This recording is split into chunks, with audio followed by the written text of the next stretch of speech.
Hello everybody and welcome back to Nick and Sergio's Fun Watch List. I am Nick. I'm Sergio. Today we are wearing our best tropical Hawaiian vacation shirts. I know. Because it's a very hot day here in LA. But here on this balmy Los Angeles evening, we are ready to talk about episode 4. Or are we? Because, you know, we do speak English and we do recaps in English. So I don't know how I feel about that. Yeah, it might not be appropriate for us to speak about the show in English. All I can say is that my favorite lyric of the opening credits song of Draga is "What you gonna do, pera?"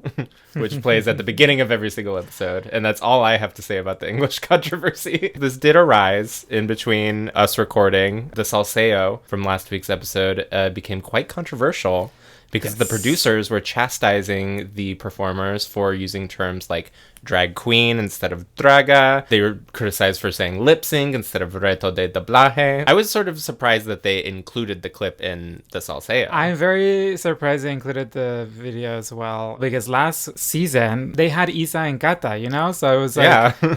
They wrote a whole song about Spanglish. Exactly. You know? No mames, I can't believe it. I can't believe it. Like, why are we moving away from that? I don't get that. I'm not the producer, but also I think it was a little bit disrespect from the way it came across to the girls, especially because I feel like they were all put in such a very specific situation where you have the boss yelling at you for something that may or may not be a big issue. Yeah. It seems that to the producers it is. Look, the producers are very protective of their branding, and I appreciate that. But we can tell the difference between Drag Race Mexico and La Mas Draga, even if there are some words that are used on both programs. I think that's not that big of a deal. They are their own show, and I think that they clearly read very different. It's like, whatever. We're still going to review this show in English, because that's what we speak. And we are the only English language recap. There are those nice boys who watch the show and react, but we're the only recap video podcast. Well, Margarita used to do in English as well, in English with Drag Race girls. Oh, that's very cool. Margaret, we love you so much. Getting into this episode, we're at episode 4 already. The competition's heating up. Johnny Carmona comes out and he announces that the main challenge of the week is going to be a regular challenge that they usually do on La Mas Draga. Most seasons or all seasons? Not almost. Every season. Every season? Yes. So this is a challenge that we come to expect, and it's La Mas Recursiva, which is a little bit like saying the most resourceful. Correct. And it's an unconventional material challenge. And in unconventional, but they actually got, it's fabric, but it's like... it's hard fabric to work with, as they were finding out in the workroom. I think I'd rather take like more unconventional materials than actual fabric. And right away, Ariel and Catriona are like, oh, we cannot sew. We're in big trouble. We're definitely going home. What a fake out. I know. It's like right away, it's like, oh, really? We can totally see through that. I was able to see through it. Did you see through it? I don't know. I was a little worried for Catriona because she's getting a little under-edited so far. She's been very under-edited, you're right. I was just a little worried for her. Mm-hmm. And then Ariel, I don't think they're going to get rid of her anytime soon just because she's good drama. Yeah, she stirs the pot. But I also like her looks too, so I assumed they would be safe. Yes, that's what I was thinking. I was like, I think this is a fake out and you're going to be safe. Yeah. Obviously, something else happened, but we'll talk about it at the end. Did you expect the level that we saw on the stage tonight? I'm excited to talk about the runway tonight because I think everyone really, really killed it. And I have to say, even the bottom people, this is the best season yet. Like, wow, hot take. It's a hot take. I believe it. Every single contestant is so strong. Everyone is just full on aware of who they are and what they bring to the table, and like they're all kind of blend really nicely together to be like in a season together. Great cast. I'm loving the cast. I'm loving the challenges this season. I feel like they're really pushing. Yeah. I don't know, like maybe I hear you and it's been really exciting so far, but I do have this nostalgia for 4. I think it's just kind of a perfect season. Well, I mean, you're right. I mean, season 4 I love season 4. And the cast was amazing, but I think the level, like, that was its own little thing, but I feel like now there's so much more stronger. Like, these queens are like very strong. Incredible talent level. And I do think even just like sort of story producing and like the cast dynamics, this is kind of a more exciting, interesting season than 5, even though I love 5. Yes. So 5 was, I think, Santa Lucia, the true winner. Well, look, any season with Santa Lucia is an excellent season. And my favorite Fifiesta one, and you're still mad about it, and you hate the season for that reason. But that's okay. We still love Peke. Peke is amazing. No, I just said Santa Lucia was supposed to be the winner. I know, but you would have been happy with Peke. Don't pretend. Yes, I mean, I would have loved it. Alexis 3XL comes in a very cute kind of like steampunk Fern Gully outfit. I kind of liked this. And she seems to think this has to do with recycling. Is that because it's Fern Gully?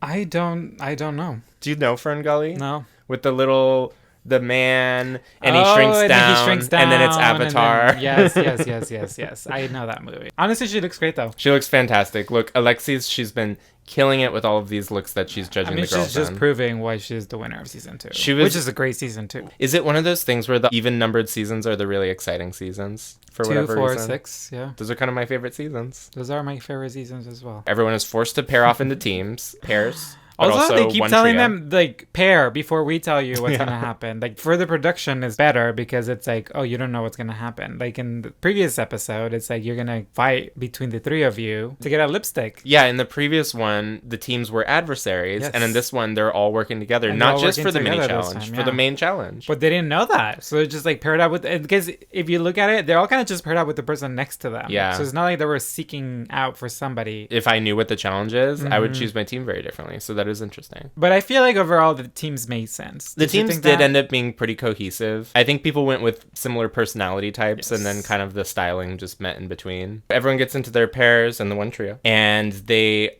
go to a truly absurd mini challenge that is a imitation of a crane game, where one member of the team will be dressed as a chicken and lowered down into a box full of fabric, and whatever fabric they can grab with their chicken arms is going to be the fabric that they get to use to make their garments. Pretty fun, right? I find that pretty fucking amazing. I would love to do that game. Do you think you would be good at grabbing stuff? I would literally do what Alexis did and even bite like Shout out fabric to off, Alexis. you know, just like Put it in your mouth, girl. yes. From the lipstick to the clothing. What can't she put in her mouth? So Juana, because she won the main challenge of last week, she actually gets to pick which order the pairs go into. And right away, she's being vengeful and saying, Kelly, you picked me last time, so you get to go last on this challenge. This is why Juana Guadalupe is amazing. And she's very strategic. Like everything she's been doing on this show, now that I look at it, I'm like, she's very smart. She's playing this game fairly like, oh, like I'm idolizing you, but at the same time, it's like when it comes around, you're gonna get picked last. You know, it's like she's doing an amazing job. I'm really enjoying the way that she like was telling everybody off, like, you've been mean to me, so you're going Drunk like with power. You know, second to last. And then you're like, y'all are very insignificant, so you'll go in the dead center. Like, you know, it's just like, what? Like Really shady. She turned it into a reading challenge. She did turn it into a reading challenge. Got to You're make the right. most of your screen time. So luckily, because she was first, she gets to assign her team as the first to pick the clothes. And Juana is down on the button while Chantal is being lowered in. And she grabs a decent amount of clothes, huh? No. She does not grab enough. And that thing, it might be the thing about being the first one to go is I would think that the fabrics are more tangled. Maybe. So I would have put myself in second place or third place. Yeah, so if they I could was kind making of the get teams. moved around a little. Yeah, so that they can like, you know, soften the tangleness of the material.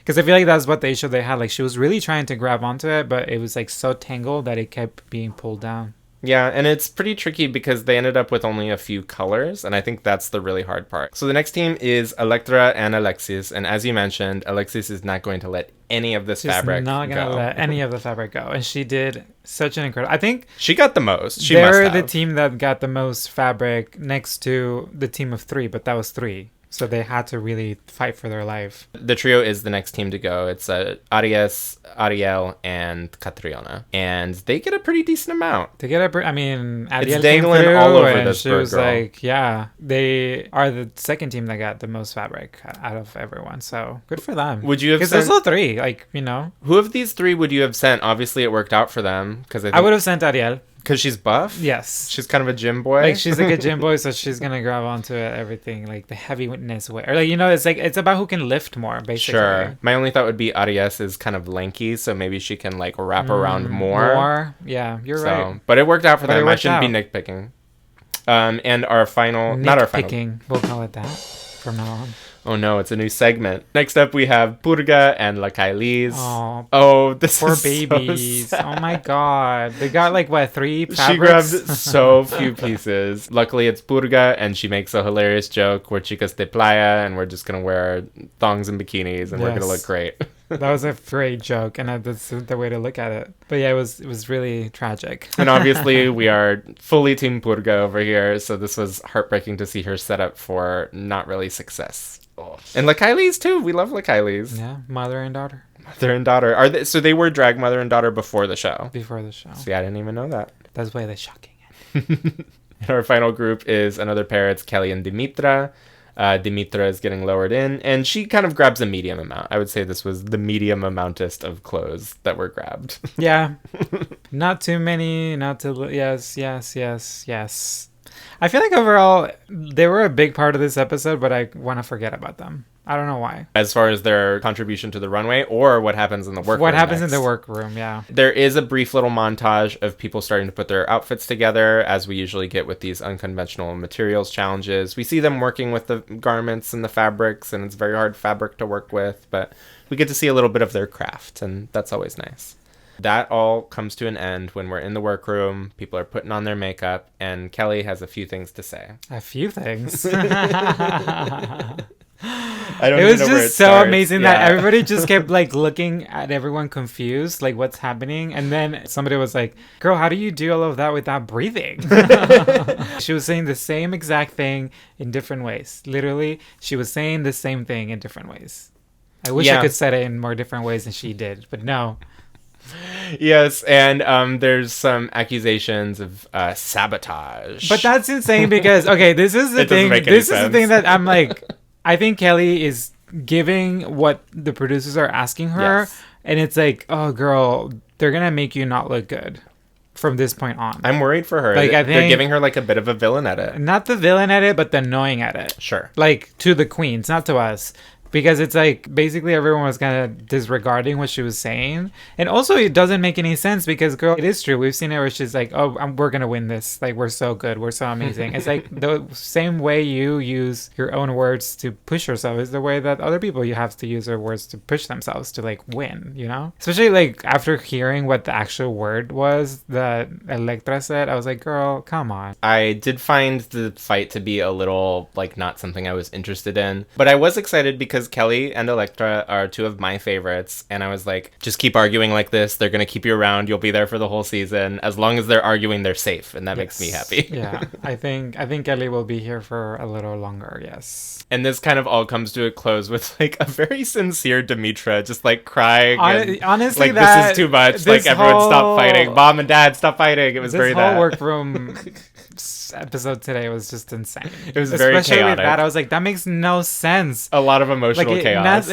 Nothing made sense for me in that whole conversation. I would have just been not even listening. I would just been like, well. We have been complimenting the story producing in the workroom segments this season. I think this one felt a little bit more like old La Mas Draga workrooms, yes. Where it's just like a bunch of stuff happened.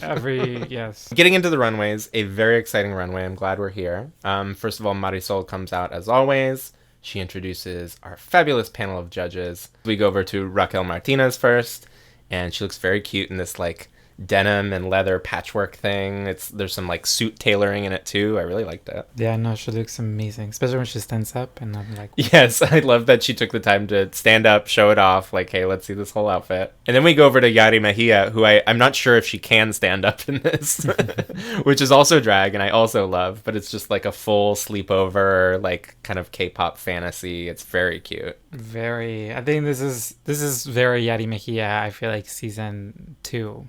Yeah, we're getting some throwbacks. I think so. I could see that. And she's wearing, obviously, the fucking TikTok famous boots.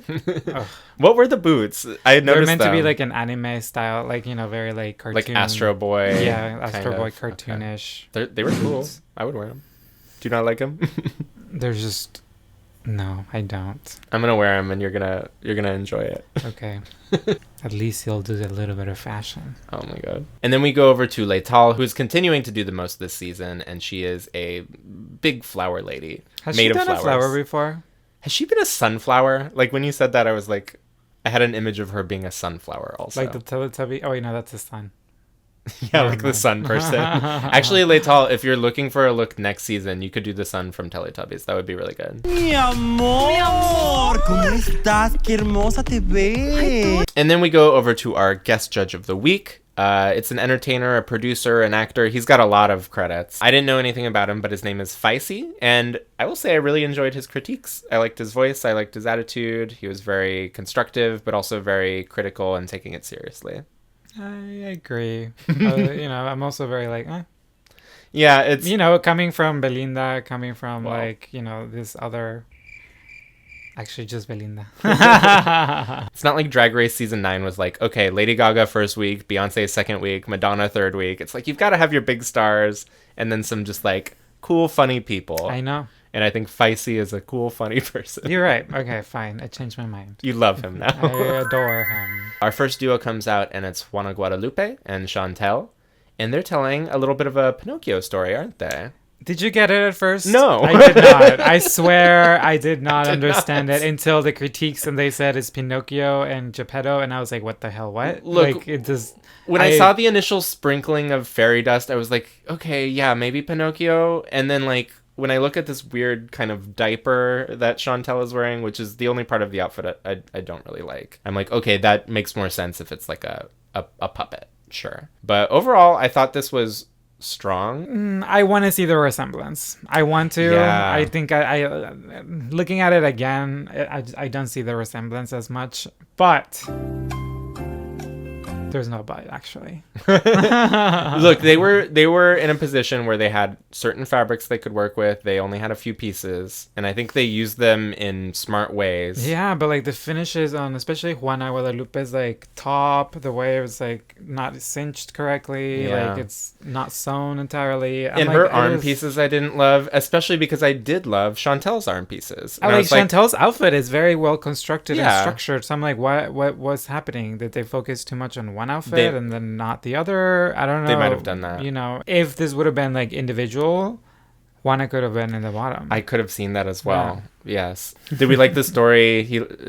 Juana like hands the book, and that's like giving Pinocchio life. But it's like I thought you brought him to life with the fairy dust. I don't know. I didn't get it. I think it was giving him knowledge. Oh, is that it? Okay, sure. Or unconditional love, or books Great. of love, or a book of love. Like Moving on to our next duo, we have Alexis Mugler and Electra Walpurgis, and this was very strong. It was very strong. It's just a simple red bodysuit and a corset. But the way that they did it, it's really, really strong. And I was very actually like surprised at how much I really liked this performance. Yeah. And it's great when you can have a message with your look, but the look is still like fashion forward, and you can still see the construction. Like I loved the shoulder pieces. Yeah, the structureness of it. It was really, really, really well done. And the message, I mean, it was... Yes.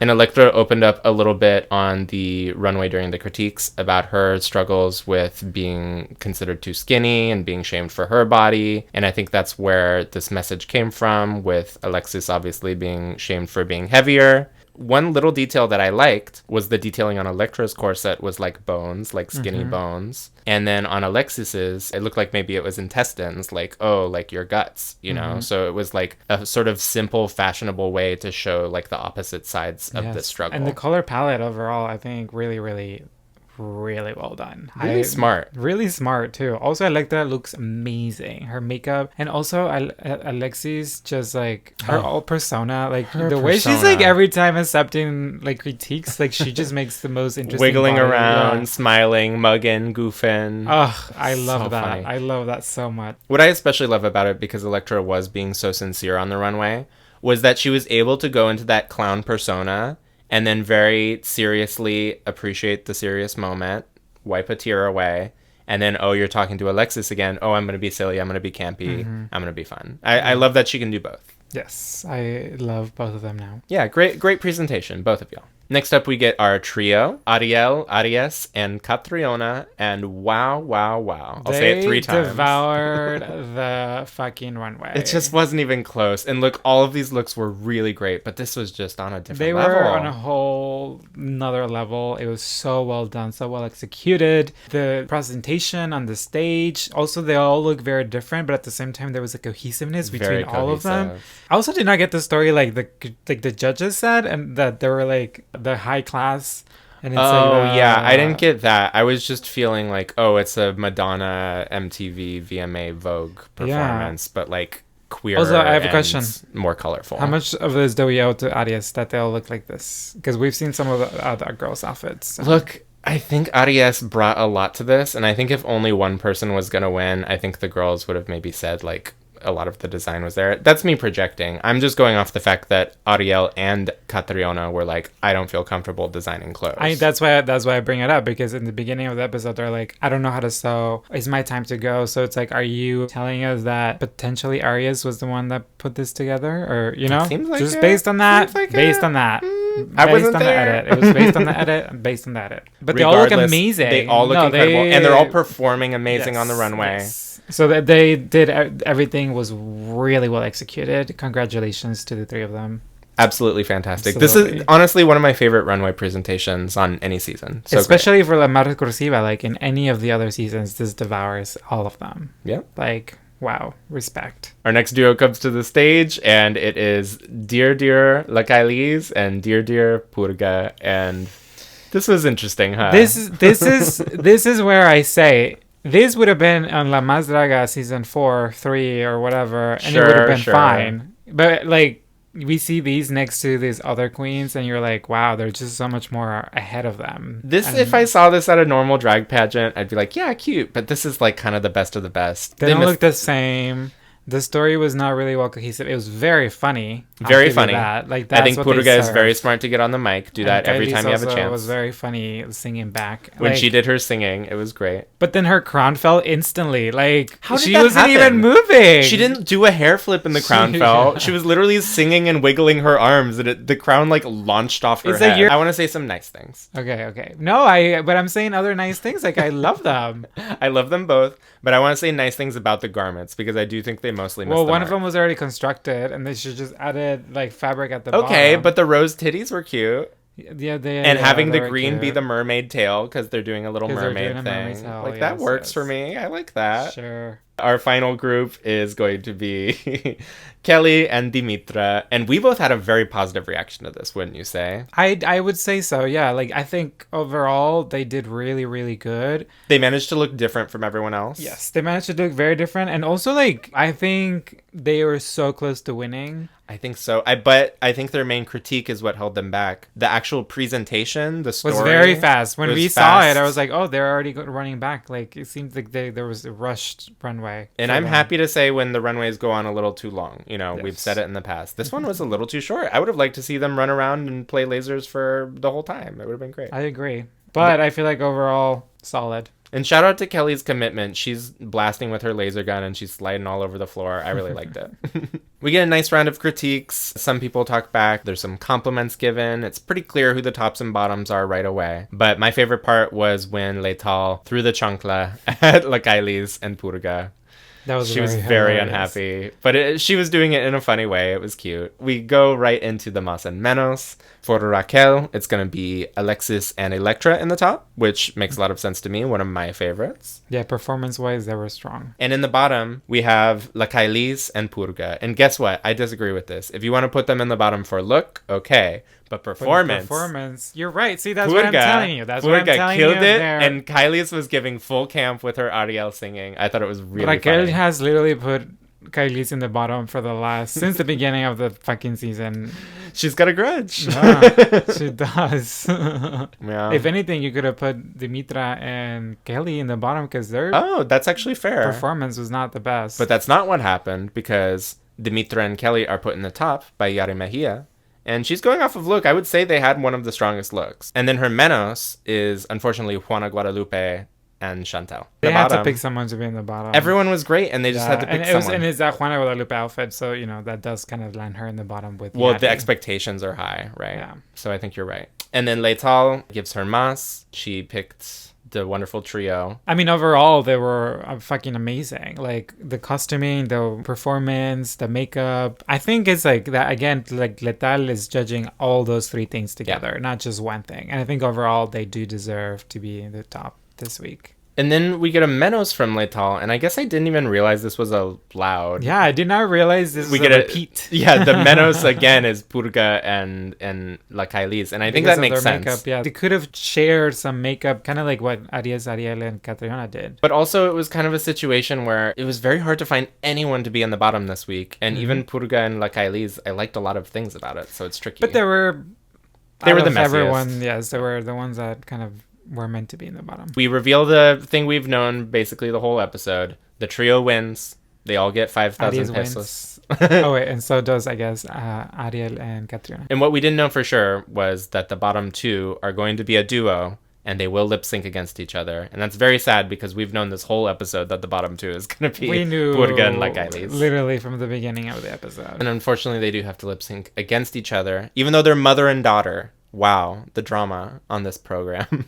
And they lip sync to a song by Marisela, Tu Dame de Hierro. And this was a fun song. It starts out slow. What a great song. Like starts the out slow and emotions, sexy. Honestly, I was about to cry when I saw like Kailis. Like I think her delivery was amazing. Yes.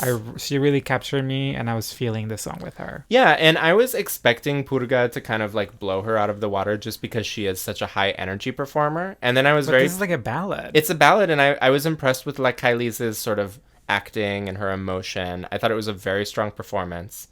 And then I was like, uh-oh, dance break. The tempo's going up. Purga's about to tear it up. But that's only like the last like 30 seconds of the song. They just start dancing together. They do a cute little choreographed number together. This is like the Jujubee and Raven lip sync. Yeah, where they're both having to lip sync because they don't want the other one to leave. But it's so heart wrenching, and I think that's what I got from this. Oh, that it was giving that vibe. Yeah, and just like because they weren't trying to outstage each other, they were just trying to both do their thing. They were trying not to step in each other's toes, and I really appreciated that. I think it was really powerful lip sync for me. I am the biggest Purga fan in the world.